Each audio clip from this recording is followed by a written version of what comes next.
रहे हैं गुरु जी, ध्यान से सुनिए। नहीं तो तुम्हें कोई भी भ्रमित कर देगा मेरे रूप में आके। और सुना आपने, गुरु जी कह रहे हैं कि भगवान का भी यही आदेश है कि अगर गुरु और मैं दोनों खड़े हों तो मुझ भगवान की भी तुमने पूजा नहीं करनी, मुझ भगवान को भी आदर नहीं देना, अपने गुरु को ही आदर देना है, वरना, ध्यान से सुनना आगे, वरना तुम्हें कोई भी मेरे रूप में आके भ्रमित कर देगा। कबीर जी कह रहे हैं अगर तुमने अपने गुरु के अलावा किसी दूसरे को आदर दिया, यदि तुमने मुझे भी आदर दिया, मुझ कबीर को भी, फोटो की तो बात ही छोड़ दो, अगर तुमने अपने गुरु को छोड़ के मुझ कबीर को भी आदर दिया तो धोखा खा जाओगे, तुम्हें कोई भी मेरे रूप में आके धोखा दे देगा। अभी सुनना आगे, इससे एक कंसेप्ट और क्लियर होता है। बहुत सारे भगत लोग जो डरते हैं ना, वैसे तो दास ने 3 महीने पहले वीडियो बना दिया था, 5-6 महीने पहले, कि गुरु जी के रूप में काल नहीं आ सकता वर्तमान में। तो अब यहां पे वो बात खुद गुरु जी ने स्पष्ट कर दी। कबीर जी खुद कह रहे हैं कि अगर मैं और मेरा संत अगर दोनों खड़े हों तो भी तुमने मुझ कबीर को आदर नहीं देना, अपने गुरु को ही आदर देना है, उनके अलावा किसी को नहीं मानना, मेरे को भी नहीं मानना, वरना अगर तुमने मुझ कबीर को भी मान लिया, वरना तुम्हें कोई भी मेरे रूप में आके धोखा दे देगा। इसका मतलब काल हमें कबीर रूप में आके धोखा दे सकता है, भगवान के रूप में आके धोखा दे सकता है, लेकिन सतगुरु रूप में आके धोखा नहीं दे सकता। वरना गुरु जी यहां ये बात नहीं बोलते।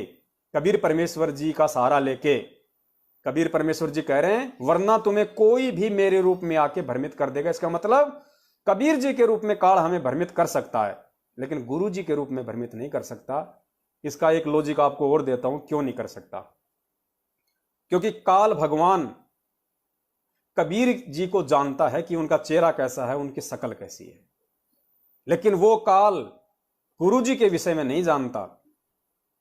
यानी परमात्मा जो रूप बदल के आए हुए हैं वर्तमान में, और गुरु जी क्या कहते हैं कि वो परमात्मा काल को धोखा देके अपना ज्ञान प्रचार करता है।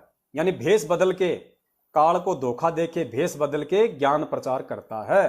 तो काल भगवान सतगुरु रूप में आए हुए कबीर परमेश्वर जी के रूप में धोखा नहीं दे सकता। यानी आज संत रामपाल जी महाराज जी का ना तो उस काल भगवान को रूप का पता है, ना वो रूप उनका बना सकता, और ना ही गुरुदेव के रूप में वो हमें धोखा दे सकता। हां, कबीर जी के रूप में जरूर धोखा दे देगा, और दे दिया। आपने एक साधना टीवी पे इंटरव्यू सुना होगा बहुत समय पहले, एक लड़की है दिल्ली की, हमारी बहन, उसको कबीर जी के रूप में काल ने धोखा दिया। वो बोली मुझे सौपन आया, ऊपर से एक रथ आया, उसमें कबीर परमात्मा आए, डाडी मूछ वाले, मुझे ऊपर ले गए। अरे जब तेरा गुरु संत रामपाल जी महाराज है तो कबीर जी रथ लेके क्यों आएंगे, उनके सिर में क्या टेंशन हो रही है। वो काल आया था। फिर ऊपर जाके क्या नाटक किया, ऊपर जाके बोला बेटा एक मकर तार का वो आएगा तार है, तुमने उसकी तरफ देखना भी नहीं है। भ्रमित कर दिया ना, कबीर रूप में काल ने भ्रमित कर दिया कि मकर तार आएगा, उसको तुमने देखना भी नहीं है उसकी तरफ। और गुरु जी सत्संग में क्या कह रहे हैं कि जब तुम ऊपर जाओगे मकर तार आएगा, तुमने एक टक अपना ध्यान भी नहीं हटाना, उसकी तरफ देखते रहना है। अगर मकर तार को देखना छोड़ दिया धोखा खा जाओगे, क्योंकि आत्मा उसी के सहारे ऊपर जाएगी फिर कुछ समय तक। तो बताओ कबीर रूप में आके काल ने धोखा दिया कि नहीं दिया। और वो वीडियो बनाने के बाद भी, मैनेजमेंट वालों को भेजने के बाद भी, उन्होंने अपनी ईर्ष्यावश दोबारा से वो इंटरव्यू साधना टीवी पे चलाया। पुण्यात्मा वैसे काल के एजेंट है ये। तो गुरु जी के रूप में काल नहीं आ सकता भाई। हाँ, अगर गुरु के अलावा किसी दूसरे में आस्था रखोगे, अगर कबीर जी का प्रगट दिवस मनाओगे तो ऑटोमेटिक तुम्हारी आस्था कबीर जी में है। जग जाहिर है, जो फोटो का प्रगट दिवस मनाएगा कबीर जी का, उसकी आस्था कबीर जी में है, अपने गुरु में नहीं। क्योंकि गुरु का तो वो जन्मदिन मना रहा है, गुरु को तो गाली दे रहा है, गुरु को तो मानो साबित कर रहा है। तो काल तुम्हें धोखा ही देगा और क्या करेगा। और आज अकाल मृत्यु संगत की हो रही है, क्योंकि परमात्मा तब तक रक्षा नहीं करेगा जब तक आप उनके ज्ञान पे और मर्यादाओं पे दृढ़ नहीं हो जाओगे। तो देखिए गुरु जी आगे क्या कह रहे हैं, ध्यान से सुनना। कबीर परमेश्वर कह रहे हैं कि अपने गुरु के अलावा किसी और को आदर सत्कार नहीं देना, मुझको भी नहीं देना, वरना मेरे रूप में आके भी तुम्हें कोई धोखा दे देगा। और मैं भी आके खड़ा हो जाऊं, यानी मेरा कर बड़ी बात करते हैं, कबीर जी आते हैं, वैसे तो भूत आता उसमें कत्ती जैसे ये। तो परमात्मा ये कहना चाहते हैं, गुरु भी खड़ा है और मैं भी आके खड़ा हो जाऊं, यानी मेरा कृपा पात्र संत जो तुम्हारे संपर्क में है वो और मैं साथ में दोनों खड़े हो जावा। तो तुमने मुझे नहीं, अपने गुरु जी को स्वीकार करना, प्रणाम करना है। वरना तो मेरे मैं तुम्हें पसंद करूंगा, तब मैं तुझे चाहूंगा, तब मेरे अपने मानूंगा। नहीं तो तुम्हें कोई भी भ्रमित कर देगा मेरे रूप में आकर, अपने गुरु जी के अतिरिक्त। वरना मेरे रूप में आके तुम्हें कोई भी भ्रमित कर देगा। फिर आगे क्या कह रहे हैं, अपने गुरु जी के अतिरिक्त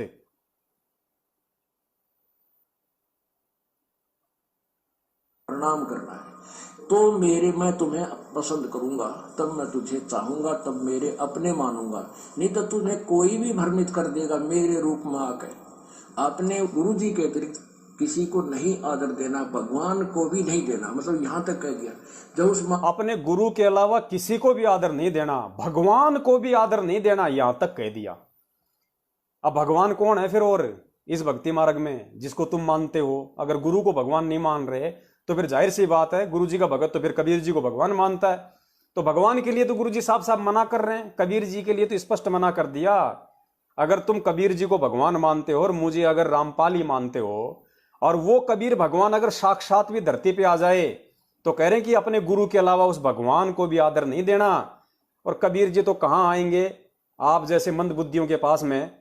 आप तो उनकी फोटो के पीछे पागल हो रहे हो, उनकी फोटो को लेके ही काल आपको भ्रमित कर रहा है। कबीर जी तो बहुत दूर की बात है, अगर आ गए तो तुम भ्रमित हो गए होंगे। अगर कबीर जी दाढ़ी मूछ वाले अगर आ जाएं तो तुम गुरु जी को तो भूल जाओगे, जब तुम उनकी फोटो के पीछे ही इतने मस्त हो रहे हो, मतवाले हो रहे हो मूर्खता में। तो पुण्यात्माओं, आप और हम सत्सेवकों का यह परम सौभाग्य है कि परमेश्वर ने यह लाइव साध संगति का प्रोग्राम चलवाया।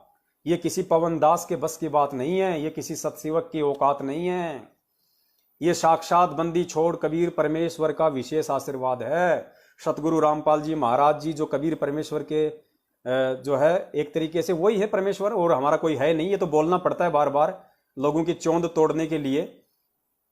तो हमारे पूज्य गुरुदेव जो कबीर परमेश्वर हैं, उनके विशेष आशीर्वाद के अलावा ये संभव नहीं हो सकता इस काललोक में। और साध संगति 5 मिनट नहीं कर सकते आप, 5 मिनट साध संगति नहीं कर सकते इस काललोक में बिना गुरुदेव की आज्ञा के, बिना गुरुदेव के आशीर्वाद के। ये जीने नहीं दे, 2 मिनट में ऊपर से पंखा तोड़ के सिर पे डाल देगा, हो गई साध संगति। तो पुण्यात्माओं, ये आप और हमारा परम सौभाग्य है। और परम सौभाग्य उन आत्माओं का जो इस 2 कौड़ी के नादान से, तुच्छ से, इस कुत्ते पे, पवन दास पे इतना सा यकीन कर रही हैं कि भाई ये भाई जो बता रहा है गुरु जी के ज्ञान आधार से बता रहा है। क्योंकि मैं मेरे बाप दादा के वीडियो नहीं दिखाता, मैं आपको परमपिता परमेश्वर सतगुरु रामपाल जी महाराज जी के सत्संग ही दिखाता हूं। वही हमारा आधार है, और कोई आधार है ही नहीं भक्ति का। क्योंकि ये ज्ञान होने के बाद में भक्ति का आधार शास्त्र नहीं, ये ज्ञान होने के बाद में, सतगुरु की पहचान होने के बाद में भक्ति का मुख्य आधार सतगुरु के मुख कमल से निकला एक एक शब्द होता है। जब आपको सतगुरु समझ में आ जाए ना कि सतगुरु कौन है, और ये सतगुरु समझाने की पूरी प्रोसीजर हो रही है, चाहे 27 साल से गुरु जी कर रहे हैं या चाहे पिछले कुछ समय से इस दास को परमात्मा ने निमित्त बना रखा है, ये सारी प्रोसीजर गुरु को समझाने और समझने की है। बस यही मार खा जाते हैं हम हर बार कि हम गुरु को परमात्मा नहीं मान पाते।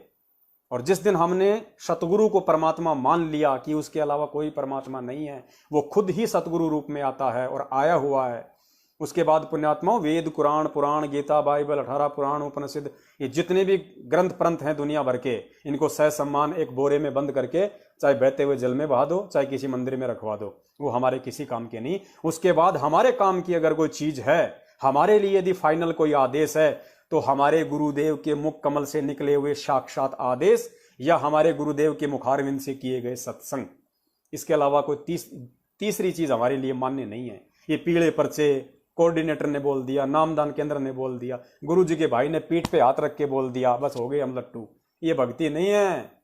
यहां तो अगर ब्रह्मा विष्णु महेश भी नीचे उतर के, वो काल भगवान भी रूप बदल के नीचे उतर के अगर सिर पे हाथ रख दे, तो भी भैया तेरा रास्ता नाप, समय नहीं है इतना बर्बाद करने के लिए, ये 2 टूक में जवाब देना पड़ेगा। तो पुण्यात्माओं, जिस प्रकार हमारे पूज्य गुरुदेव जी ने गीता, वेद, कुरान, पुराण, किसी भी धर्म ग्रंथ से जो सबूत दिखा दिए, किसी भी दुनिया वाले को यह बोलने के लिए जगह नहीं छोड़ी कि भगवान कौन है। ठीक इसी प्रकार पुण्यात्माओं, सत्सेवकों पे भी परमात्मा ने ठीक वैसी दया की है।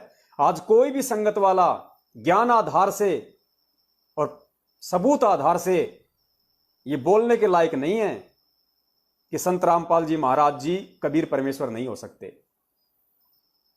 कि संत रामपाल जी महाराज जी का प्रकट दिवस मनाना चाहिए या नहीं मनाना चाहिए, कबीर जी की फोटो का प्रकट दिवस मनाना मूर्खता है या बुद्धिमता है।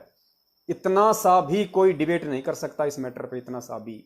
और अगर कोई डिबेट करना चाहता है इस विषय पे, सतलोक आश्रम मैनेजमेंट हरियाणा का कोई भी व्यक्ति, तो हम सत्सेवक अपने सदगुरुदेव जी के निमित्त होके जहां आप बुलाओगे हम वहां आने को तैयार हैं।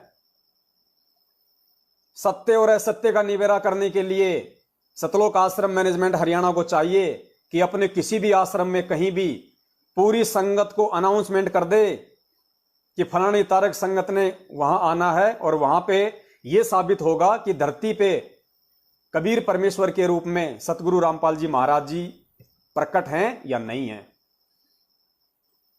हम सत्सेवक वहां आने को सहर्ष तैयार हैं। अगर ज्ञान से समझोगे तो ज्ञान से समझाएंगे, अगर परीक्षा से समझोगे तो हम अपने पूज्य गुरुदेव जी को कि वो परमेश्वर हैं, वो प्रकट हुए हैं, जन्म नहीं लिया, ये साबित करने के लिए, ये प्रूफ करने के लिए आप लोग साइड में बैठे रहना, आप मत करना कुछ भी। हम आपको जलती हुई आग में, दहकती हुई आग में, चाहे वो 100 मीटर की जलाओ, चाहे तुम 20 मीटर की जलाओ, आराम से उसको पार करके दिखाएंगे, आराम से लाइन बना के सारे भगत भाई बहन। उस अग्नि से हाथ जोड़ के ये विनती करके कि हे अग्नि देवता, मैं उस परमपिता परमेश्वर सतगुरु रामपाल जी महाराज जी का दना सा शिष्य हूं, जिसके ऊपर जिसका तेरे ऊपर हुक्म चलता है, जिसका तू आदेश फॉलो करती है। अगर वो कबीर परमेश्वर आज सतगुरु रामपाल जी के महाराज जी के रूप में, अगर वो मां के पेट से जेर में लिपट के आए हैं, मां के पेट से जन्म लेके आए हैं, तो हम सभी को भस्म कर देना जला के। और अगर वो कबीर परमेश्वर प्रकट हुआ है सूक्ष्म रूप में, अपने लीलामय रूप में काल भगवान को धोखा देने के लिए, तो हमारा बाल भी बाका नहीं होना चाहिए। और सहर्ष परमेश्वर की फोटो को आगे करके उस आग के अंदर से निकलेंगे रेलगाड़ी की तरह। अरे उसके बाद तो मान लेना भाई कि भैया प्रकट दिवस मनाना चाहिए गुरु जी का। उसके बाद तो छोड़ोगे ये कागज की फोटोओं का प्रकट दिवस मनाना, परमेश्वर को दुखी करना, उसके बाद तो छोड़ दोगे। तो रामचंद्र जी, पहला उदाहरण यह था कि नौकर का रूप भी परमात्मा स्वयं ही धारण करता है काल भगवान को धोखा देने के लिए और उन आत्माओं को समझाने के लिए किसी भी तरीके से। दूसरी चीज, इसमें जो शब्द आया है कि साहिब तख्त कबीर खवासा दिल्ली मंडल लीजिए वासा, ये दिल्ली मंडल शब्द भी साबित कर देगा कि वर्तमान में सतगुरु की भूमिका में साक्षात कबीर परमेश्वर हैं या उनका कोई नौकर है। साहिब तख्त कबीर खवासा दिल्ली मंडल लीजिए वासा, सतगुरु दिल्ली मंडल आईसी, यानी जो सतगुरु होगा, जो परमेश्वर होगा, कबीर जी होंगे, वो सतगुरु रूप में दिल्ली मंडल में आएंगे। गरीबदास जी महाराज जी कह रहे हैं कि सतगुरु दिल्ली मंडल आईसी। कौन सतगुरु? जो गरीबदास जी महाराज जी के सतगुरु के रूप में आया था, उसके लिए कह रहे हैं कि जो मेरे सतगुरु बन के आए हैं, जो सतगुरु का रूप धारण करके मुझे मिले, वही सतगुरु दिल्ली मंडल में उस समय आएगा आज। तो पहली बात तो यही साबित हो जाता है कि गरीबदास जी सतगुरु कहा किसे करते थे। गरीबदास जी का सतगुरु कौन था? कबीर परमेश्वर। तो यहां गरीबदास जी की वाणी है, वो कह रहे हैं कि सतगुरु दिल्ली मंडल आईसी। तो सतगुरु कौन था गरीबदास जी का? कबीर परमेश्वर। तो वो कबीर परमेश्वर ही सतगुरु रूप में दोबारा से दिल्ली मंडल में आएगा। फिर भी आपका भ्रम निवारण करते हैं परमेश्वर के ज्ञान आधार से, आपको सॉलिड एग्जाम्पल देते हैं, उसकी कोई काट नहीं है। आज ही परमात्मा ने प्रेरणा की, वर्षों से आज ही, क्योंकि आज इस विषय पे परमात्मा ने दास को लाइव लेके आना था। देखो यहां पे शब्द यूज हुआ है सतगुरु दिल्ली मंडल आईसी, यानी जो कबीर परमेश्वर है वो दिल्ली मंडल में आएंगे। दिल्ली मंडल का मतलब क्या होता है? दिल्ली के आसपास का क्षेत्र, दिल्ली के आसपास का क्षेत्र। और गुरुजी कब आए? 8 सितंबर 1951 में। और जिस समय सतगुरु रामपाल जी महाराज जी 8 सितंबर 1951 में प्रकट हुए, उस समय दिल्ली मंडल का जो क्षेत्र था सोनीपत, गांव धनाना, जिला सोनीपत, वो हरियाणा नहीं बना था, क्योंकि हरियाणा बना था 1 नवंबर 1966 को। हरियाणा नाम पड़ा था 1 नवंबर 1966 को, और गुरुजी प्रकट हुए 8 सितंबर 1951 को। तो जिस समय परमात्मा आए दिल्ली मंडल में, उस समय उस क्षेत्र का नाम हरियाणा नहीं था। 1 नवंबर 1966 के बाद हरियाणा नाम पड़ गया, और पंजाब की सीमाओं से हरियाणा अलग हो गया। यानी उससे पहले यह पंजाब का क्षेत्र था। 8 सितंबर 1951 को जब गुरुजी आए गांव धनाना, जिला सोनीपत, हरियाणा में, जो दिल्ली मंडल का जो क्षेत्र था, दिल्ली की सीमाओं से बाहर का जो क्षेत्र था, उस समय हरियाणा, जो बाद में हरियाणा बना, जहां गुरुजी आए, प्रकट हुए, सोनीपत, वो पंजाब था। और 1 नवंबर 1966 को वो पंजाब से उसको अलग कर दिया गया और हरियाणा नाम का एक प्रांत बना दिया गया। ठीक है। अब वाणी में परमात्मा ने यह क्यों कहा? उस अंतर्यामी परमात्मा ने 250 साल पहले गरीबदास जी महाराज जी ने वाणी में ना तो हरियाणा का नाम लिया, ना उन्होंने पंजाब का नाम लिया। उन्होंने दिल्ली मंडल का नाम क्यों लिया? क्योंकि परमेश्वर अंतर्यामी थे, उनको पता था वाणी लिखते समय कि जिस समय वो सतगुरु, वो कबीर परमेश्वर जो खुद ही थे, जब वो दिल्ली मंडल में आएंगे, जिस जगह आएंगे सोनीपत में, गांव धनाना में, उस समय ना तो वो हरियाणा होगा, ना वो पंजाब होगा। इसलिए वाणी में उन्होंने ना तो ये कहा कि सतगुरु हरियाणा आईसी, ना उन्होंने ये कहा कि सतगुरु पंजाब क्षेत्र में आईसी। अगर वो ये कह देते उस वाणी में कि सतगुरु हरियाणा आईसी, तो हरियाणा उस समय बना ही नहीं था, वाणी झूठी हो जाती। और ये कह देते कि हरियाणा की सतगुरु पंजाब में आईसी, जबकि उस समय पंजाब का क्षेत्र था, फिर भी परमात्मा ने पंजाब का नाम नहीं लिया, क्योंकि अंतर्यामी परमात्मा को मालूम था कि आगे चल के वो पंजाब क्षेत्र हरियाणा से अलग हो जाएगा। और फिर कोई कहेगा कि भाई वाणी में तो ये लिखा कि सतगुरु पंजाब में आईसी, और तुम्हारे गुरुजी प्रकट हुए हरियाणा में, सोनीपत में, और वाणी कह रही है कि सतगुरु पंजाब में आईसी। तो कोई भी व्यक्ति इस बात को मानता नहीं। तो गरीबदास जी महाराज जी ने ना तो हरियाणा का नाम लिया, ना उन्होंने पंजाब का नाम लिया, जबकि उनको मालूम था कि आगे चल के हरियाणा भी बनेगा और पंजाब भी बनेगा। उन्होंने दिल्ली मंडल का ही क्यों नाम लिया कि सतगुरु दिल्ली मंडल आईसी। अब पुण्यात्माओं, रामचंद्र जी जो कह रहे हैं कि 1951 में जो गुरुजी हैं वो तो नौकर हैं, और असली जो सतगुरु हैं वो तो 1997 में आए हैं, कबीर जी बन के आए हैं, संत रामपाल जी महाराज जी का रूप बना के।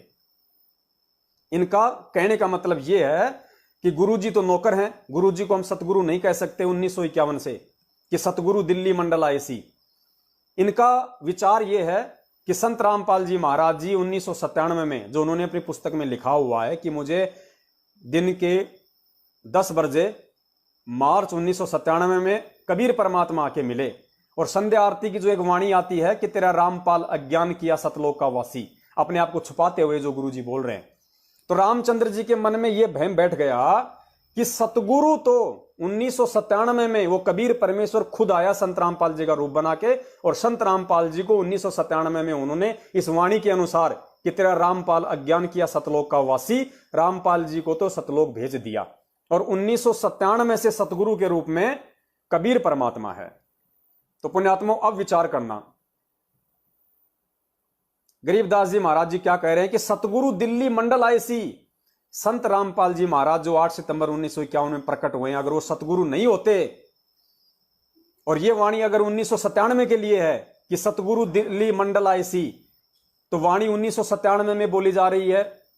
1997 के लिए अगर इसका हम समझें रामचंद्र जी के अनुसार, तो 1997 में तो हरियाणा प्रांत बन चुका था, तो फिर परमात्मा ने यह बात बोलने की क्या आवश्यकता थी कि सतगुरु दिल्ली मंडल आईसी 1997 में अगर सतगुरु के रूप में कबीर परमात्मा आया है तो 1997 में तो हरियाणा बन चुका था। वो सीधा सीधा बोलते अपनी वाणियों में, वो तो अंतर्यामी थे कि सतगुरु हरियाणा प्रांत में आईसी, उनको दिल्ली मंडल बोलने की क्या जरूरत थी। लेकिन जिस समय वो सतगुरु कबीर परमेश्वर सतगुरु का रूप बना के संत रामपाल जी महाराज जी के रूप में इस पृथ्वी पे 8 सितंबर 1951 को आए, उस समय ना तो हरियाणा बना था, ना ही ये पंजाब था, ना ही ये पंजाब बना था, ना ही हरियाणा से पंजाब हुआ था अलग। तो इसलिए परमात्मा ने, क्योंकि मालिक को मालूम था कि आगे चल के लोग ऐसे भी होंगे भ्रमित, इसलिए परमात्मा ने पहले ही अपनी वाणी में कह दिया अंतर्यामी मालिक ने कि सतगुरु दिल्ली मंडल आईसी। तो जिस समय परम पूज्य परमेश्वर सतगुरु रामपाल जी महाराज जी दिल्ली मंडल में आए 1951 में, उस समय ना तो हरियाणा बना था और ना उस समय हरियाणा और पंजाब दोनों अलग अलग हुए थे, जबकि वो पंजाब का क्षेत्र था। दिल्ली मंडल बोलने के बजाय परमात्मा उसको पंजाब का नाम भी ले सकते थे, क्योंकि ऑलरेडी सोनीपत उस समय पंजाब में था। लेकिन मालिक को मालूम था कि 1966 में फिर पंजाब भी अलग हो जाएगा और मेरी वाणी जो है फैल हो जाएगी। लेकिन परमेश्वर की वाणी फैल नहीं हो सकती, वो अंतर्यामी थे। देखो उन्होंने 250 साल पहले ही आगे का पूरा भविष्य देख के, क्योंकि परमेश्वर तो अंतर्यामी होते हैं, उन्होंने ये शब्द यूज किया कि सतगुरु दिल्ली मंडल आईसी। अब कोई ये नहीं कह सकता कि सतगुरु 1997 में आया है। सतगुरु तो 1951 में ही आया है और प्रकट होके ही आया है। उम्मीद करता हूं आपको समझ में आ गई होगी ये बात, रामचंद्र जी से उम्मीद करता हूं। और कोई बात नहीं, और कोई नया पॉइंट छेड़ेंगे तो परमात्मा उसका भी जिक्र करवाएंगे, तो हमें फायदा है। आप जैसे भाई जो शंकाएं जो प्रकट करते हैं, इन शंकाओं से फिर समाधान होता है, और शंका आपकी समाधान हो गया हजारों का। तो हमारे लिए बहुत अच्छी बात है कि आप लोग शंकाएं उत्पन्न करते रहो जिंदगी भर, और हमें परमात्मा उनका समाधान करने की सेवा देता रहे। तो अब देखो पुण्यात्माओं, एक और प्रमाण इसी बात को लेके कि सतगुरु दिल्ली मंडल आईसी, यानी 1951 में ही सतगुरु यानी कबीर परमेश्वर, सतगुरु की भूमिका कबीर परमेश्वर ही करता है। सतगुरु कहलाने के लायक और कोई दूसरा है ही नहीं। तो इस बात को और साबित करने के लिए परमेश्वर ने 650 साल पहले ही अपना भजन बना दिया था। 650 साल पहले ही परमेश्वर ने अपना शब्द बना दिया था कि मन मान जा बुढ़ापा आवेगा, मन मान जा बुढ़ापा आवेगा, बिना भजन तेरी होवे दुर्गति, तू पड़या पड़या पछतावेगा, मन मान जा बुढ़ापा आवेगा। और फिर उस वाणी में परमात्मा ने 650 साल पहले क्या कहा? उस समय तो कोई जानता भी नहीं था कि रामपाल जी कौन है। 650 साल पहले ही परमात्मा ने इस वाणी के माध्यम से कह दिया था कि मन मान जा बुढ़ापा आवेगा, मन मान जा बुढ़ापा आवेगा, बिना भजन तेरी होवे दुर्गति, तू पड़या पड़या पछतावेगा। फिर एंड में क्या कहा कि भाई जल्दी ले ले नाम गुरु का, जल्दी ले ले नाम गुरु का, तुझे मनुष्य जन्म मिल जावेगा। मतलब 650 साल पहले कबीर परमात्मा आप और हमें कहा करते थे कि भाई जल्दी ले ले नाम गुरु का, कि मैं जो गुरु रूप में आया हुआ हूं, तुम जल्दी से मेरे से नाम ले लो, तुझे मनुष्य जन्म मिल जाएगा। गुरु जी कहते ना कि उस समय तुम्हें जो बीच के खाली 5 मंत्र दिए जाते थे, केवल इसलिए कि तुम्हारे मानव जन्म मिलते रहे। तुम्हें इस समय तक लाने के लिए ही तुम्हें केवल परमात्मा ने उस समय प्रथम नाम दिया था, ताकि तुम्हारे को मानव जन्म मिलते रहे। तो कबीर परमेश्वर ने उस समय सतगुरु के रूप में कहा कि उन आत्माओं को कहा करते थे मालिक लेके वो एक तारा, कि भाई जल्दी ले ले नाम गुरु का, तुझे मनुष्य जन्म मिल जाएगा। और फिर क्या कहा कि रामपाल तेरा सतगुरु आके तन फिर भक्ति दरड़ावेगा। 650 साल पहले कह दिया परमात्मा ने कि रामपाल तेरा सतगुरु आके तन फिर भक्ति दरड़ावेगा। तो बताओ फिर 1951 में कौन आया है? सतगुरु दिल्ली मंडल आईसी, सूती धरनी सुम जगाईसी। तो दिल्ली मंडल में कौन आया 1951 में? कि रामपाल तेरा सतगुरु आके तन फिर भक्ति दरड़ावेगा। सुनिए गुरुदेव के मुख कमल से ये कबीर परमेश्वर का शब्द। मन मान जा बुढ़ापा आवेगा, मन मान जा बुढ़ापा, मन मान जा बुढ़ापा आवेगा, मन मान जा बुढ़ापा। बिना भजन तेरी होवे दुर्गति, तू पड़ा पड़ा पछतावेगा, मन मान जा बुढ़ापा आवेगा, मन मान जा। अब देखना आगे। बिना भजन पड़ा पड़ा पछतावेगा, मन मान जा बुढ़ापा आवेगा, मन मान जा बुढ़ापा।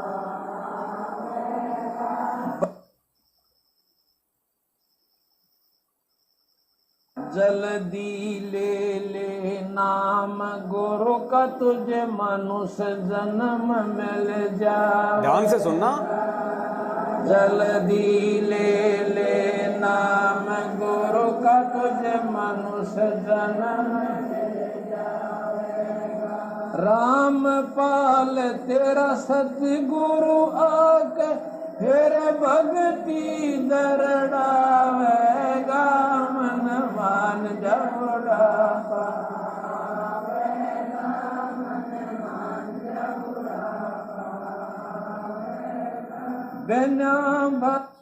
अब बताओ पुण्यात्माओं, क्या कमी रह गई कि 1951 में कबीर परमात्मा का कोई नौकर आया था या खुद परमात्मा सतगुरु रूप में बना आया था। स्पष्ट कर दिया परमात्मा ने कि भाई जल्दी ले ले नाम गुरु का, तुझे मनुष्य जन्म मिल जाएगा, और फिर रामपाल तेरा सतगुरु आके तने फिर भक्ति दरड़ावेगा। कि भाई मैं रामपाल रूप में जाऊंगा 1951 में कि साहिब तख्त कबीर खवासा, दिल्ली मंडल लीजे वासा, सतगुरु दिल्ली मंडल आयसी, सूती धरनी सुम जमायसी। अरे रामचंद्र जी मेरे भाई, आप तो कबीर परमात्मा का नौकर बन के आने की बात कह रहे हो। गुरुजी ने तो सत्संगों में यहां तक कह दिया कि सौपन में बैराई कह, जय कोई कहिए नाम, जय कोई कहिए राम, उसके तन की उसके पक्की पावड़ी और मेरे तन का जाम चचाम।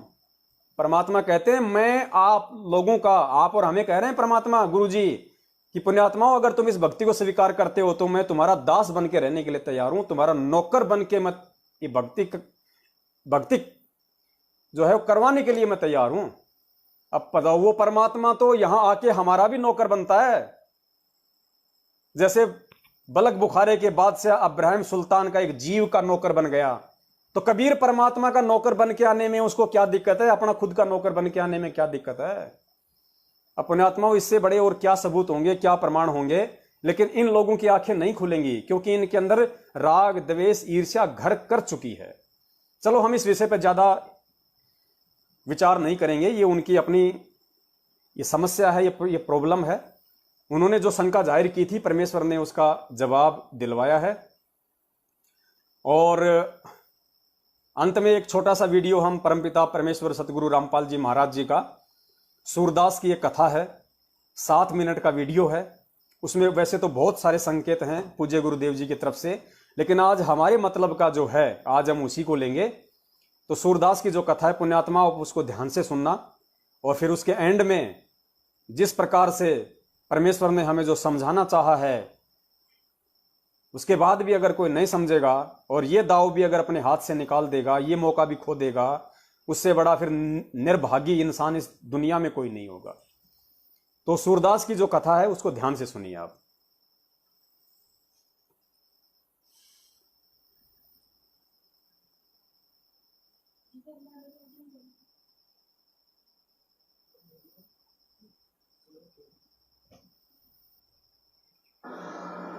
पुण्यात्मा एक अंधा था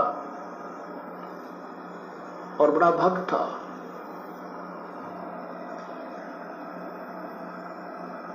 बड़ी साधना करा करता था। एक बार उसको दस्त लग गए, पेचिस लग गए, उसको लूज मोशन हो गए, और लूज मोशन इतने हो गए, उम्र भी उसकी अच्छी हो गई थी 60-70 के आसपास, इतने लूज मोशन हो गए कि वो समझ गया ना कोई दवाई काम करे। तो उसको पता लग गया कि अब तेरा जाने का टाइम आ गया है, अब नहीं रह पाएगा। इस दृष्टिकोण से उसने सोचा यहाँ क्यों दुखी करा, कोई एक आधा व्यक्ति टूटा फूटा हुआ है, यू को कपड़े धोने में लग गया रहे। तो उसने सोचा कि जंगल में जाकर के शरीर को त्याग दूंगा, वहीं मर जाऊंगा, एक दो दिन में भूखा जंगल में जाकर के शरीर को त्याग दूंगा, वहीं मर जाऊंगा, एक दो दिन में भूखा पैसा दस्त लगी रहे हैं, खत्म हो जाऊंगा, और वहां 100 को कोई पशु पक्षी खा पी लेंगे, उसको उनका उद्धार हो जाएगा। इस दृष्टिकोण से वो महात्मा जंगल में बहुत गहरा चला गया, बहुत गहरा, और मेन रास्ते से भी हटकर जानबूझकर ऐसे सर्प तरफ निकल गया, नो लाठी के लालू का कुत्ती जंगल का बीच में, वहां कहीं आसपास कुछ भी को ना, वहां जाकर बैठ गया।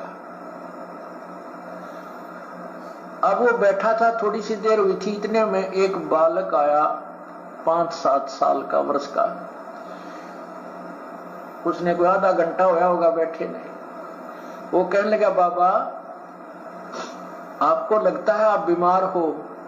कहाँ भाई बीमार हो बेटा, आप कहां से आ गए? यहाँ बच्चे को बोला यहाँ हमारा मकान है, यह हमारी आश्रम है, हमारा घर है यहाँ पर थोड़ी सी दूरी पे, और बाबा ले ये खिचड़ी खा ले, आपको दस्त लगे हैं, मेरी माँ ने बना के दी है, रोटी खा, अब खिचड़ी खा ले। वो बोला, ओ बेटा ला, भूख लगी है।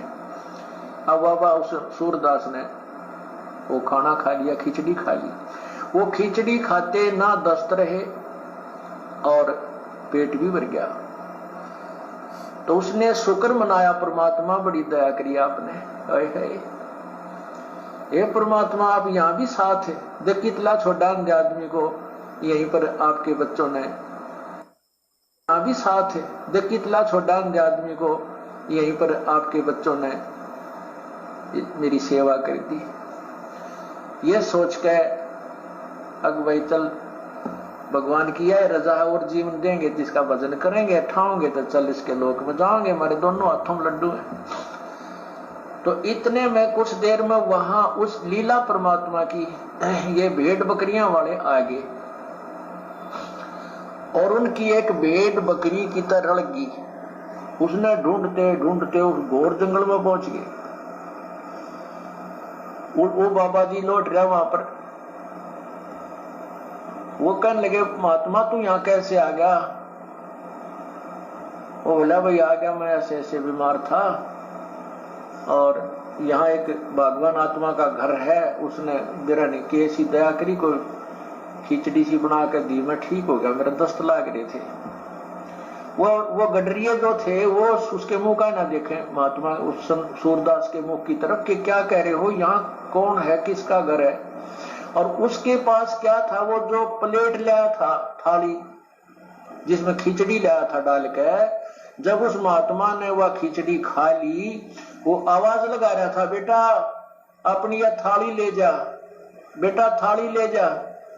उधर से वो गडरिये आगे, जब वो रट लगा रहा था, तो गडरिये बोले, बाबा किसको आवाज लगा रहा तू? बोला, भाई यहाँ कोई एक घर है और उन्होंने ये खिचड़ी बना के भेजी थी, बेटा उनकी थाली, वो बालक था ना ले गया होगा थाली, या थाली को उनको ले जाएंगे अपनी। वो कहने लगे, बाबा जी तू यहाँ कैसे आ गया ऐसे घोर जंगल में? यहाँ ना कोई घर है, यहाँ से 5-7 कोस तक कोई गांव भी कोई ना, तू घर की बात करे, यहाँ कोई घर नहीं है, ये थाली कहां से आ गई तेरे पास? ने बोला, भाई मन ने बेरा है कितना आगी, जो बेटा कोई है ही नहीं, और कोई घर नहीं। इस पॉइंट को ध्यान रखना पुण्यात्माओं, उस बच्चे का रूप बना के वो परमेश्वर आया उसके पास में, उसको खिचड़ी खिला के गया, क्योंकि वो उसकी किसी जन्म की अच्छी आत्मा थी। इस पॉइंट को ध्यान रखना, ये आगे आएगा काम। कौन साध गया को, हे भगवान, हे परमात्मा आप यहां भी साथ। अब क्या होता है, वो बाबा जी उठकर चल पड़ा, अब भाई चले जहां ले जाएगा वहीं चलते। अब चलते चलते वो जा रहा था कि आगे एकदम गड्ढा था। वो गड्ढा ऐसे स्टाइल में था जय वो स्पीड उसकी इतनी थी बाबा जी की कि वो लाठी थोड़ी टेका था, कदम गड़े रहा था। इसी उमंग सी हो रही थी कोई हे भगवान आज मेरा जीवन दान, कदम गड़े रहा था। इसी उमंग सी हो रही थी कोई हे भगवान आज मेरा जीवन दान कर दिया भगवान, इस उमंग में चल रहा था। तो ज्यों ही वो गड्ढे में गिरने को गया तभी एक व्यक्ति ने उसका हाथ पकड़ के और उल्टा ले लिया। नो बोला बाबा आगे। ध्यान रखना, जैसे ही वो गड्ढे में गिरने को हुआ तभी एक आदमी आया और उसने उसका हाथ पकड़ के वापस खींच लिया। वो आदमी कौन था ये भी आपको समझाने की आवश्यकता नहीं है, वही परमेश्वर आदमी बन के आया। लेकिन वो परमेश्वर लीला क्या करेगा ये देखना, अपने आप को छुपाते हुए। इस कहानी का बहुत बड़ा सारांश है। वो परमेश्वर एक आम व्यक्ति की भूमिका में और कैसी कैसी लीला करेगा। जबरदस्त गड्ढा है, तुम गिर के मर जाता, वापस हो ले, ये रास्ता ठीक नहीं। तो उस संत ने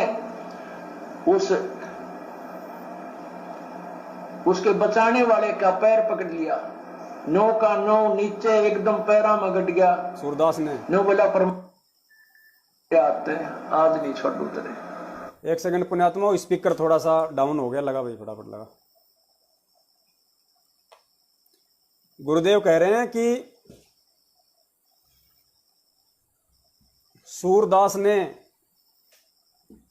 तुरंत उसके पैर पकड़ लिए बिना कुछ सोचे समझे, और क्या कहा, ध्यान से सुनना। बोले ये रास्ता ठीक नहीं। तो उस संत ने उसके बचाने वाले का पैर पकड़ लिया, नो का नो नीचे एकदम पैरा में गट गया। नो बोला परमात्मा जब तक निकल गए थे मेरे हाथ से, आज नहीं छोड़ उतरे। जब तुम वो पहचान नहीं सका आपको, आज नहीं छोड़ू, मन मत बकावे। सूरदास ने कहा कि परमात्मा उस समय तो तू मेरे हाथ से निकल गया, जब खिचड़ी लेके आया था एक बच्चे के रूप में, उस समय तो मैं तेरे को पहचान नहीं पाया, लेकिन अब मैं तुझे नहीं छोड़ने वाला। अब तू सूरदास को नहीं बहका सकता। भले तू एक्टिंग कर रहा है कि छोड़ मेरा पैर छोड़, तू तो मेरे गले पड़ गया, मैंने तेरी जान क्या बचा दी। इतना दुत्कारने के बाद भी सूरदास ने कहा कि भगवान अब नहीं बहका सकते, पिछली बार तो हाथ से निकल गए थे, अब की बार नहीं छोड़ूंगा। तो पुण्यात्माओं, 650 साल पहले तो ये भगवान हमारे हाथ से निकल गया, हमारी कमजोरी के कारण हम इसको पहचान नहीं पाए कि ये स्वयं कबीर परमात्मा है। लेकिन आज फिर से ये परमात्मा हमारे हाथ लग गया। आज हमने इसके जकड़ के पैर पकड़ लेने हैं, आज हाथ से नहीं निकलने देना इस परमात्मा को। कबीर जी की फोटोओं का प्रगट दिवस मना के आज हमने इस परमात्मा को छोड़ना नहीं है। 650 साल पहले तो हाथ से निकल गया था परमात्मा, लेकिन आज नहीं छोड़ने वाले हम इस परमात्मा को। चाहे कितनी एक्टिंग कर ले कि भाई मेरा तो जन्म हुआ है 8 सितंबर 1951 को, मेरा जन्म हुआ गांव धनाना जिला सोनीपत हरियाणा में। मेरी माताजी का नाम इंद्रोमाई है, मेरे पिताजी का नाम नंदराम जाट है। मैं तो 2 कोड़ी का जीव था, मेरे को तो ज्ञान मेरे गुरुजी से हुआ है, उससे पहले तो मैं भी ऐसा ही था। ये भाई चाहे कितनी एक्टिंग कर ले ये भगवान, लेकिन ये गुरु अब की बार पकड़ में आ गया है। सूरदास की तरह हम भी केवल एक बार तो धोखा खा सकते हैं, दूसरी बार धोखा नहीं खाएंगे। 650 साल पहले हम धोखा खा चुके हैं, अब नहीं खाएंगे। अब आगे ध्यान से सुनना पुण्यात्माओं, किस कदर परमात्मा उससे अपना पीछा छुड़वाने की कोशिश कर रहा है। और जब सूरदास ने पीछा नहीं छोड़ा, अंत में भगवान को मजबूर होके सूरदास जिसको भी अपना भगवान मान के पूजा करता था उसके रूप में उनको दर्शन देने पड़े। तो पुण्यात्माओं, हम कैसे हार मान सकते हैं इस भगवान को ना पहचान के। और अगर इसके चरणों में अगर हम पड़े रहे तो परमात्मा ने परमात्मा वाला काम करके दिखाना पड़ेगा, और फिर पूरी दुनिया मानेगी। ध्यान से सुनना। उसके बचाने वाले का पैर पकड़ लिया, नो का नो नीचे एकदम पैरा में गट गया। नो बोला परमात्मा जब तक निकल गए थे मेरे हाथ से, आज नहीं छोड़ उतरे। जब तुम वो पहचान नहीं सका आपको, आज नहीं छोड़ू, मन मत बकावे। नो बोला बाबा क्यों मेरे घर पड़ गया, मैं तो एक राह चलता आदमी हूं, और कि तो सूत बैठ गया, तू मर रहा हो, मैं भगवान ने भेज दिया यहाँ तेरे को बचाने के लिए। बोला ना, एक ये तो तेरा सूत बैठ गया बाबा, भगवान ने भेज दिया मेरे को तेरे को बचाने के लिए, नहीं तो तुम मरता। तो सूरदास कह रहा है नहीं, अब मत बहका। अब गुरुजी कहते ना कि मेरे को तो कबीर परमात्मा ने भेजा हुआ है, मैं तो कबीर परमात्मा का भेजा हुआ नौकर हूं, कबीर परमात्मा का भेजा हुआ दास हूं। तो सूरदास कह रहा है, वो भगवान उस व्यक्ति रूप में कहने लगा कि तू तो मेरे गले पड़ गया, ये तो तेरा सूत बैठ गया जो भगवान ने मेरे को भेज दिया, और टाइम पे मैंने तेरे को इस गड्ढे में गिरने से बचा लिया। तो सूरदास जिसकी आंखें नहीं थी, पुण्यात्मा हमारी तो ये आंखें भी हैं, और इन आंखों के अलावा परमात्मा ने ज्ञान वाली 2 आंखें और दे रखी है, 4 आंखें हमारी। आज अगर इन 4 आंखों के होने के बावजूद भी अगर हम इस परमात्मा को पहचानने में धोखा खा जाएंगे, और इस कबीर परमेश्वर के रूप में आए हुए सतगुरु का अगर प्रकट दिवस नहीं मनाया, और खाली कागज की फोटो का प्रकट दिवस मनाते रहे, पुण्यात्मा फिर से ये परमात्मा हाथ से निकल जाएगा, दोबारा फिर असंख्य जन्म हाथ नहीं आएगा। तो सूरदास ने कहा कि आप मुझे नहीं बहका सकते। एक बार धोखा खास गया सूरदास, दूसरी बार नहीं। एक बार धोखा खास गया सूरदास, दूसरी बार। परमात्मा जब तक निकल गए थे मेरे हाथ से, आज नहीं छोड़ू तेरे। जब तुम वो पहचान नहीं सका आपको, आज नहीं छोड़ू, मन मत बकावे। ने बोला बाबा क्यों मेरे घर पड़ गया, मैं तो राह चलता आदमी हूं, और ये तो सूत बैठ गया, तू मर रहा हो, मैं भगवान ने भेज दिया यहाँ तेरे को बचाने के लिए। ने बोला ना, एक बार धोखा खास गया सूरदास, दूसरी बार नहीं। और फिर उसने छुटा लिया वो पैर हाथ, ने बोला छोड़, तू मेरे गले पड़ गया। जब वो कहता है, कहने लगा कोई बात नहीं, तू सारी सृष्टि का मालिक है, और मैं बोधा जीव, तेरा मेरा के मुकाबला है कि मैं तुझे पकड़ सकूं, लेकिन सूरदास के दिल से निकल जा जब देखूं कि सा बलवान तू। ने बोला हीना जान के कमजोर निर्बल जानो, और पैर छुटा गया है, अति बलवान तू है, सर्वशक्तिमान तू, लेकिन सूरदास के दिल से निकल जा जब जानो कि सा बलवान तू। कहते उसी समय उसके दिव्य भी, वो दृष्टि भी खुल गई, और भगवान ने सामने दर्शन दिए, जिस भी रूप में वो पूजा कर रहा था। अब देखो पुण्यात्माओं,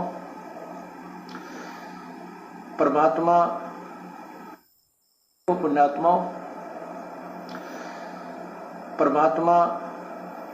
पूर्ण ब्रह्म कबीर परमेश्वर है। इस भक्ति काल तक इस जीव को लाने के लिए, भक्ति की आस्था बनाए रखने के लिए सोचल छिद्र करता है, सोचल छिद्र करता है परमात्मा। तो देखो कितना बड़ा सारांश इस छोटी सी कहानी में छुपा हुआ था, हम आज तक नहीं समझ पा रहे थे। लेकिन पुण्यात्मा जब ठीक का समय आता है, तभी परमात्मा संदेशा देने के लिए किसी न किसी को निमित्त बनाता है।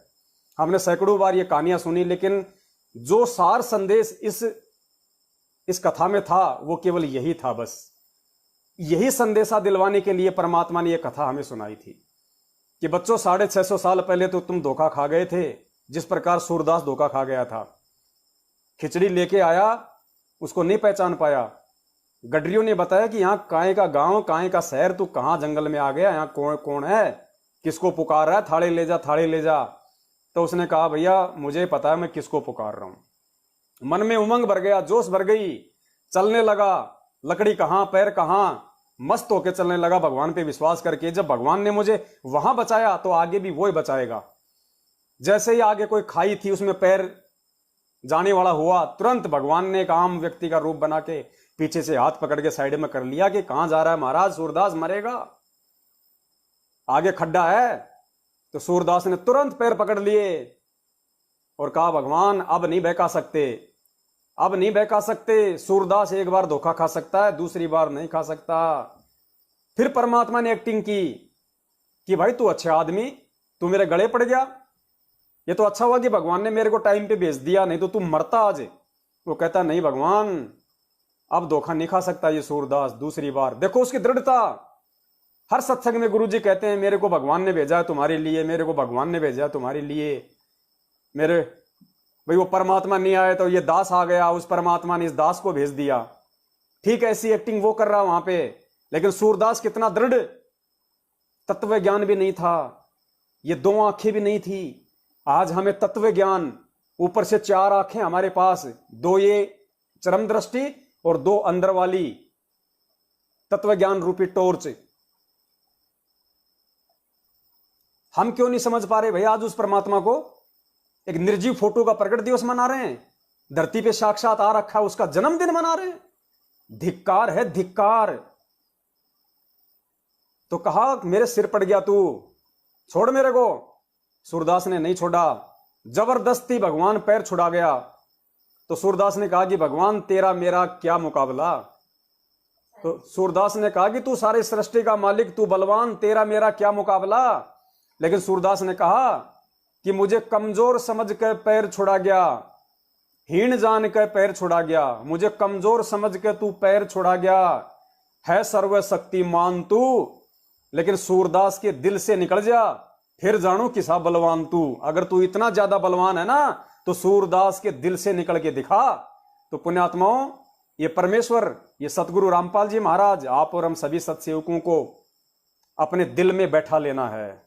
किसी के निकाले से भी ना निकले, चाहे कोई कितना ही हमें तोड़े, कितना ही हमें भ्रमित करे, कितना ही हमें दबाने की कोशिश करे, कितना ही हमें चाहे कोई गुरुजी के आदेशों के विपरीत चलने वाला बोले, कितना ही कोई चाहे हमें गुरुद्रोही बोले, कितना ही चाहे हमें कोई पाखंडी बोले, ठग बोले, हमने परमेश्वर को यहां बैठा लिया क्योंकि हम अब दोबारा धोखा नहीं खा सकते। सूरदास की तरह 650 साल पहले हमने धोखा खा लिया भगवान को ना पहचान के। अब की बार हम भगवान को कैसे ना पहचाने भाई? कौन सी कमी छोड़ दी उस भगवान ने खुद अपनी पहचान करवाने में? वो सूरदास भी मान सकता था ये बात कि भाई ये जब बार बार कह रहा है, बार बार कह रहा है कि मैं तो राह चलता आदमी हूं, तो मेरे गले पड़ गया, ये तो अच्छा हुआ कि भगवान ने मेरे को भेज दिया, नहीं तो तू आज मरता। वही आज गुरुजी कह रहे हैं कि मेरे को तो भगवान ने भेजा है, मैं तो भगवान का भेजा हुआ हूं, मैं तो उसका दास हूं, मैं तो उसका नौकर हूं, मैं तो उसका कुत्ता हूं, और तुम आत्माओं को ज्ञान समझाने के लिए मुझे भगवान ने भेजा है। तो पुण्यात्माओं, आज यदि हम इसी दृढ़ विश्वास के साथ कि कोई नौकर नहीं, कोई दास नहीं, वो खुद ही नौकर बनता है, खुद ही दास बनता है, खुद वो भगवान है। साहिब से सतगुरु भय, सतगुरु से भय साध, धर ये तीनों अंग एक हैं, गति कुछ अगम अगाध। फिर परमात्मा दूसरी वाणी में कहते हैं, साहिब से सतगुरु भय, सतगुरु से भय संत, और धर धर वेख विशाल अंग, खेल आदि और अंत। सारे रोल ये परमात्मा खुद ही करता है। ये तो आप और हमारी आत्माओं का जो ज्ञान का जो परीक्षण है, इतना ज्ञान हमें परमेश्वर ने दिया, गुरुदेव ने, उसकी मालिक ये बोल बोल के ये परीक्षा लेता है कि ये नालायक देखे मुझे क्या समझते हैं। मैं अगर अपने आप को दास कहता हूं तो क्या वास्तव में ये मुझे परमात्मा का दास ही मान लेंगे क्या? मैं अगर अपने आप को नौकर कहता हूं तो क्या ये मंदबुद्धि इतना ज्ञान देने के बाद भी मुझे उस कबीर परमात्मा का नौकर ही मान लेंगे क्या? तो पुण्यात्माओं, सूरदास ने दृढ़ता नहीं छोड़ी, उसको विश्वास हो गया था कि भगवान के अलावा मुझे कोई बचाने वाला नहीं है।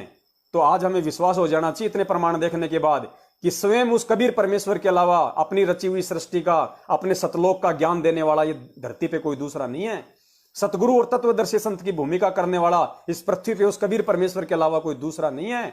आज कस के पैर पकड़ लो, चाहे तुम्हारे रिश्तेदार तुम्हें तोड़ें, चाहे तुम्हारे गांव वाले तुम्हें तोड़ें कि झूठा है, वो जेल में है, पाखंडी है, ये है, वो है, फलाना है, दिखना है, तो कुछ भी, ये नकली संत, ये नकली पंथ, ये नकली महंत, चाहे कितने कबीर सागर रूपी जंगल से तुम्हें किसी प्रकार की वाणियां इधर से उठा के उधर से उठा के कि कहीं का ईंट कहीं का रोड़ा, भानुमती ने कुणबा जोड़ा, और परमात्मा कहते हैं कि ये बीजक की बाता कहें बीजक नाई हाथ, और पृथ्वी डूबोवन उतरे ये कर कर मीठी बात।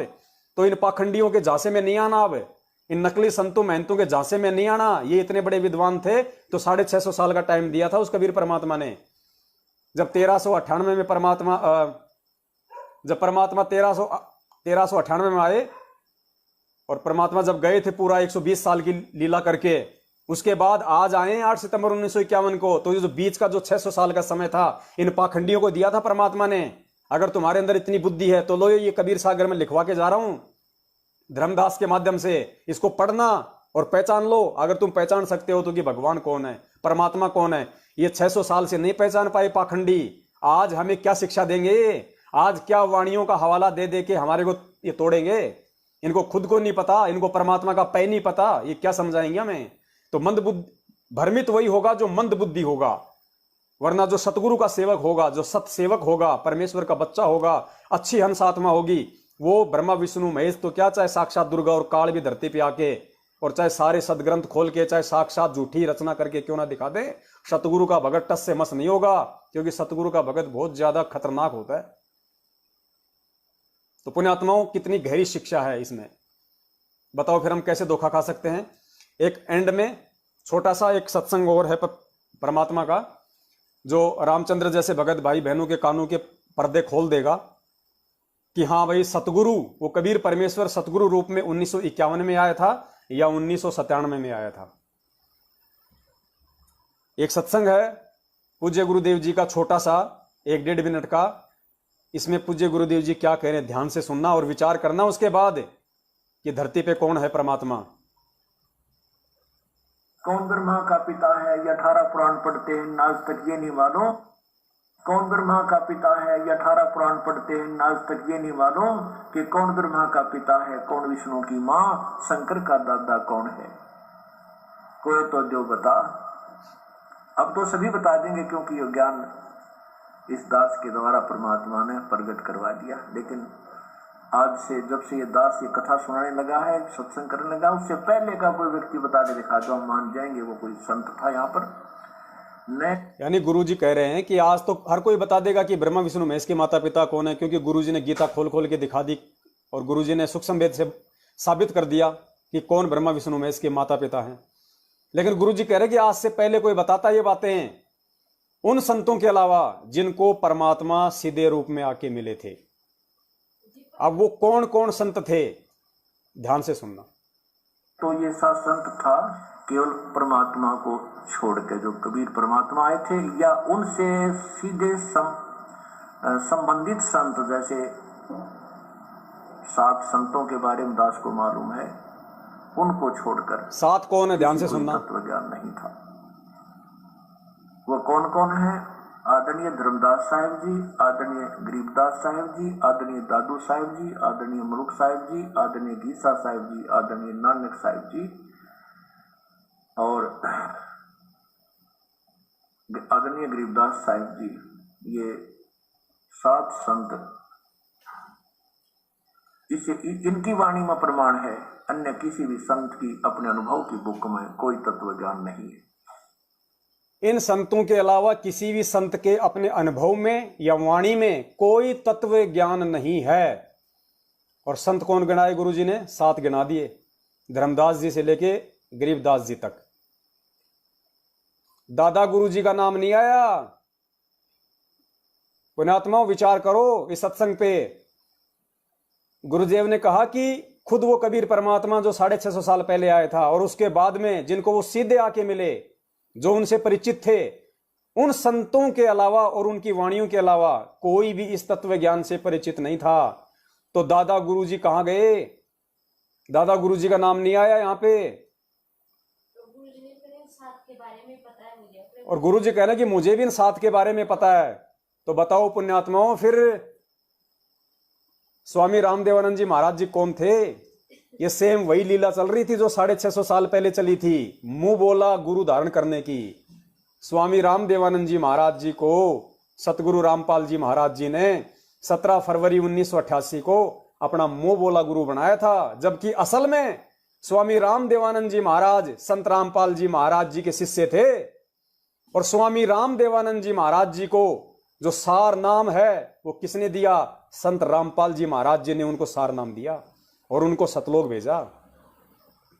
ये तत्व ज्ञान है पुण्यात्माओं, ये संकेत हैं। अब ध्यान से सुनना सार नाम के विषय में। एक बार और सुन लो आप इसी वाणी को।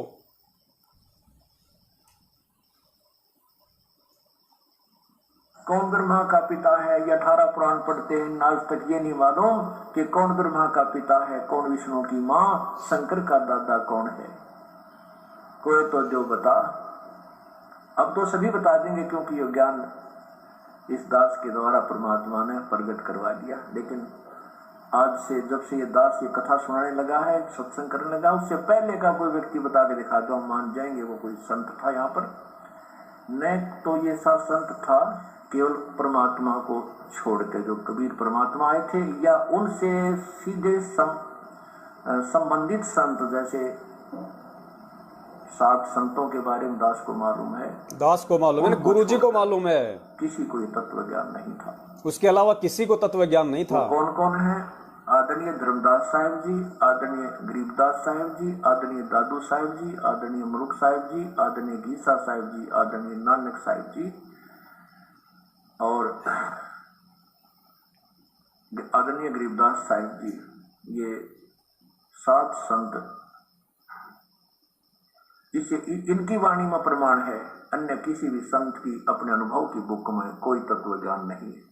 अन्य किसी भी संत की अपनी वाणी में, अपने अनुभव में कोई तत्व ज्ञान नहीं है। और परमात्मा केवल 7 ही संत थे जिनको सीधे आके मिले, जिनको अपने तत्व ज्ञान से परिचित कराया। तो स्वामी रामदेवानंद जी महाराज जी कहां गए? दादा गुरुदेव जी कौन थे फिर, जिनको ना तत्व ज्ञान था पूरा, जिनके ना कोई अनुभव की वाणी में कोई तत्व ज्ञान था? तो बताओ फिर, जो संध्या आरती के एंड में आता है, गुरु जी कहते हैं अपने गुरुदेव को कि तेरा रामपाल अज्ञान किया सतलोक का वासी। तो जिस स्वामी रामदेवानंद जी महाराज जी को तत्व ज्ञान ही नहीं था, उनकी अनुभव की वाणी में कोई तत्व ज्ञान ही नहीं था, तो संत रामपाल जी महाराज जी को सतलोक का वासी कहां से कर देगा? ये तो उल्टा हो रहा है पुण्यात्माओं। यहां पे ये भक्ति मार्ग है। यहां तो संत रामपाल जी महाराज जी ने मुंह बोले शिष्य की भूमिका करते हुए और उनको तत्व ज्ञान दिया, उनको सार नाम दिया, सार शब्द दिया, और फिर जो उनके मुंह बोले गुरु थे, असल में वो उनके शिष्य थे। फिर संत रामपाल जी महाराज जी ने, उस कबीर परमेश्वर ने जो सतगुरु की भूमिका में थे, स्वामी रामदेवानंद जी महाराज जी को सार शब्द देके सतलोक भेजा। अब ये कहते हैं 1997 में आया है परमात्मा तो सतगुरु बन के, और यहां परमात्मा क्या बोल रहे हैं कि 1994 से 1997 तक दास ने केवल इक्के दुक्के व्यक्ति को सार नाम दिया है। किसको? इक्के दुक्के व्यक्ति को। ध्यान से सुनना एक बार।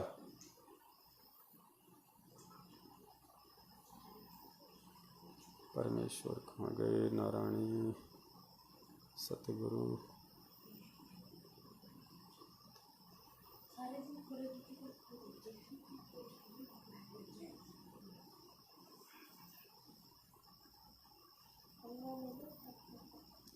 वो सत्संग अलग रह गया क्या इक्के दुक्के वाला?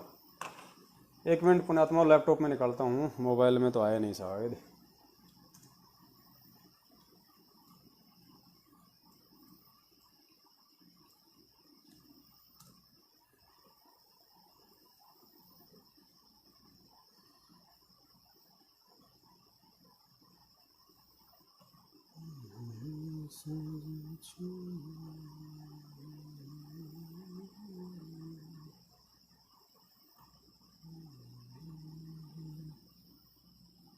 उन्नीस सौ 94, हाँ 1997 तक होगा इसमें। हाँ ये रहा, इसमें भी है। इसमें गुरु जी कह रहे हैं, सतगुरु रामपाल जी महाराज जी, कि 1994 से 1997 तक इक्के दुक्के को सार नाम दिया है।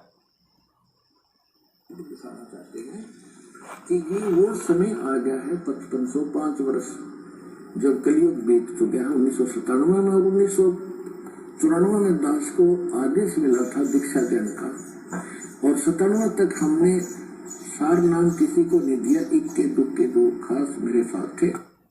तो गुरु जी कह रहे हैं 1994 में इस दास को नामदान देने का आदेश प्राप्त हुआ था, और 1994 से 97 तक हमने किसी को सार नाम दिया, खाली इक्के दुक्के को दिया जो दास के खास संपर्क में थे।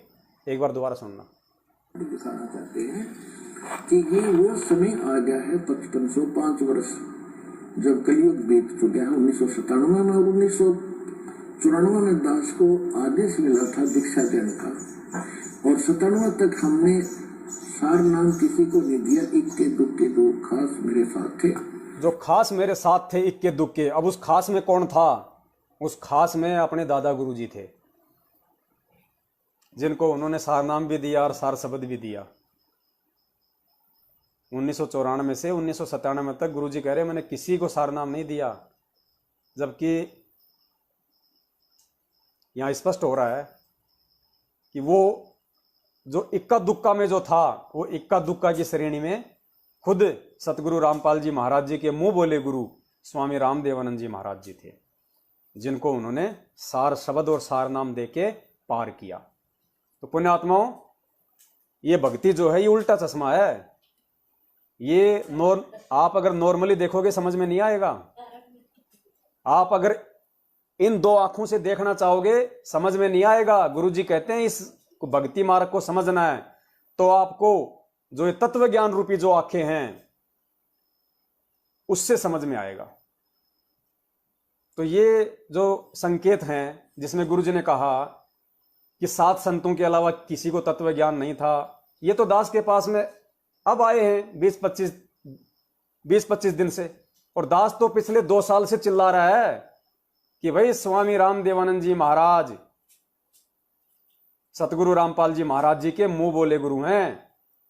असल में वो उनके शिष्य हैं, संत रामपाल जी के शिष्य हैं स्वामी रामदेवानंद जी महाराज, और अपने मुंह बोले गुरु को संत रामपाल जी महाराज जी ने सार शब्द देके पार किया है, सतलोक भेजा है।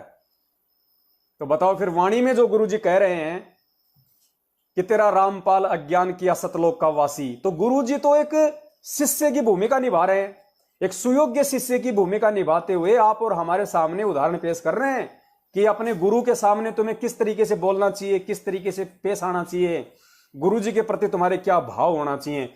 वो तो गुरु जी हमें शिक्षा देने के लिए कह रहे हैं भाई। तो पुण्यात्माओं बताओ, अगर 1997 में अगर संत रामपाल जी सतलोक चले गए, उनकी आत्मा को सतलोक भेज दिया, और 1997 में वो कबीर परमात्मा खुद संत रामपाल जी महाराज जी का रूप बना के आया है, तो फिर 1994 से सतगुरु बन के नाम कौन दे रहा है? क्या एक जीव सतगुरु बन के नाम दे सकता है? ये मंत्र जो केवल वो कबीर परमेश्वर दे सकता है, और वो अगर 1997 में आया है तो फिर 1994 से नाम कौन दे रहा है? ये सतगुरु की भूमिका कौन कर रहा है? कौन कर सकता है सतगुरु की भूमिका?